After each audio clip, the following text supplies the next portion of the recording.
मान्सूनची चाहूल. महाराष्ट्रात मेघगर्जनेसह पावसाचा इशारा. पुणे, सातारा, कोल्हापूरसह कोकणात अलर्ट. महाराष्ट्रात मान्सूनची चाहूल लागली असून पुढील 24 तास राज्यासाठी महत्त्वाचे ठरणार आहेत. हवामान विभागाने राज्यातील अनेक जिल्ह्यांना मेघगर्जनेसह पावसाचा इशारा दिला आहे.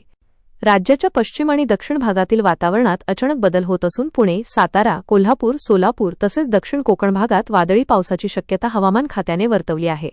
विशेष म्हणजे पुढील 2 ते 3 तासांत काही भागांत विजांच्या कडकडाटासह मध्यम स्वरूपाचा पाऊस पडू शकतो असा अंदाज व्यक्त करण्यात आला आहे. पुणे, रायगड, रत्नागिरी आणि सातारा जिल्ह्यांमध्ये आधीच ढगाळ वातावरण निर्माण झाले आहे. काही ठिकाणी जोरदार वारे, विजांचा कडकडाट आणि अचानक मुसळधार पावसाच्या सरी कोसळण्याची शक्यता आहे. हवामान तज्ज्ञांच्या माहितीनुसार उष्णतेमुळे निर्माण झालेल्या स्थानिक हवामान बदलाचा परिणाम आता स्पष्टपणे दिसू लागला आहे. त्यामुळे अनेक भागांत अचानक ढग दाटून येत आहेत.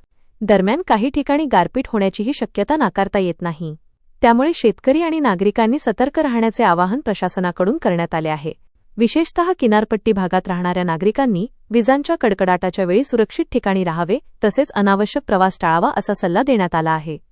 तर महाराष्ट्रात आता मान्सूनपूर्व पावसाची जोरदार चाहूल लागली आहे आणि पुढील काही तासांत हवामान आणखी बदलण्याची शक्यता व्यक्त केली जात आहे. अशाच हवामान आणि ब्रेकिंग न्यूज अपडेट्ससाठी आमच्या चॅनलला लाईक, शेअर आणि सबस्क्राईब नक्की करा.